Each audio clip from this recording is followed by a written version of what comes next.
Welcome to a Legendarium special about Nicolas Flamel, the alchemist who may have found the Philosopher's Stone, at least according to some.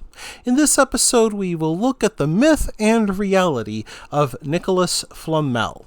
Alchemy is a discipline with roots stretching back into ancient history, rooted in both the physical and spiritual realms. Its roots date back to Roman Egypt, where philosophers wrote of transmuting base metals like lead into gold.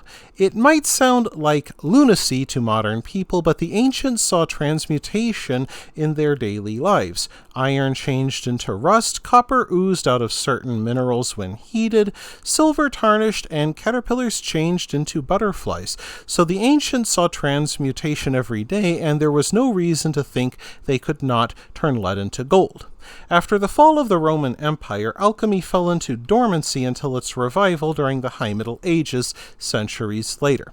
The Philosopher's Stone, first described in Alexandrian and Arabian texts, restored everything to its purest state, in legend.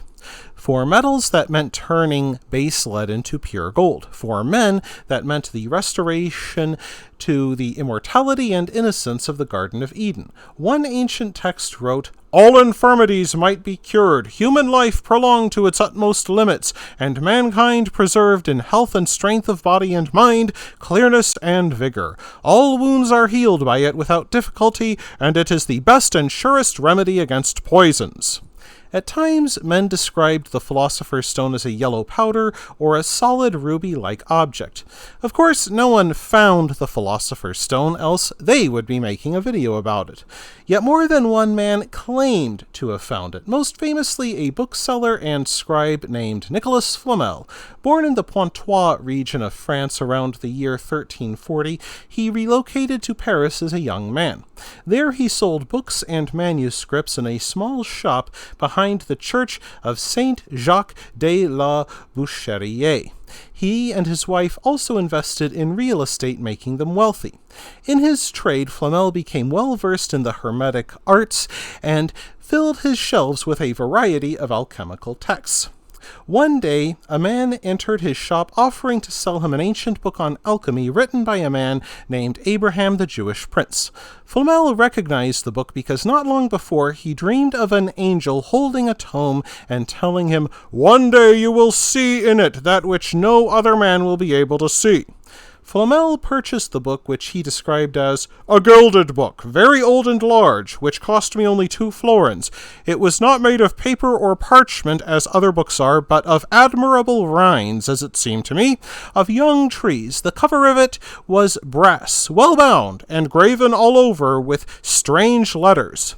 While running his business and tending to his family, Flamel devoted 21 years of his life to cracking the code within the book's unfamiliar languages and symbols. After consulting with many French scholars, he traveled to Spain with several copied pages in the hopes of finding someone who could translate for him.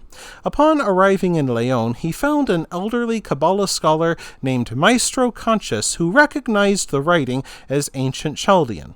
The old man asked to travel back with Flamel to see the book for himself. The scholar died during the return trip, but not before translating several pages that Flamel brought with him. 3 years later, Flamel claimed that he and his wife Pernelle translated the remaining text and accomplished the centuries-long dream of transmutation. He further claimed to have turned a half-pound of mercury first into silver and then into gold. Flamel wrote, "Still following word for word the directions of my book, about 5 o'clock in the evening of the 25th day of the following April, I made projection of the red stone on the same amount of mercury, still at my own house, Pernelle and no other with me, and it was duly transmuted into the same quantity of pure gold, much better than that of the ordinary metals, softer and more pliable. I speak in all truth, I have made it 3 times. Of course, no one knows for certain if Flamel did create lead from gold, though he did have enough gold to make great donations to charity. He funded the building of several schools, 7 churches, and 14 hospitals. He ordered that each establishment receive a plaque with alchemical messages engraved upon it. During the remaining years of his life, Flamel continued to write books on alchemy, yet refused to publish the secret for making gold, for he feared that access to easy wealth would ruin people. Then again, perhaps he did not make lead into gold, but earned his money through real estate investments.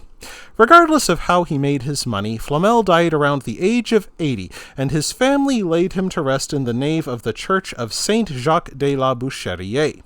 During the years following his death, men ransacked his house searching for the secret to make lead into gold. Flamel left most of his library to a nephew named Perrier, of whom little else is known. Yet Flamel's tombstone, which he designed himself with images of St. Peter and St. Paul decorated with alchemical symbols, survived until the anti-Christian campaigns of the French Revolution. Generations would pass before a replica was built. Much like sightings of Elvis Presley, people claimed to have seen Flamel and his wife on the streets of Paris. Some stories told of him and Perronel faking their deaths and escaping to India to keep the secret of immortality safe. And as late as the 1810s, a man calling himself Nicolas Flamel appeared in the cafes of Paris, offering the secrets of immortality in exchange for free wine. While this man is likely not the real alchemist, Flamel's name graces the names of restaurants, museum exhibits, and J.K. Rowling included him in the Harry Potter series. Even if Flamel did not find the Philosopher's Stone, he did wind up living forever. That wraps things up for this episode of The Legendarium. I hope you enjoyed it. If you did, press like. If you want to see more, press subscribe.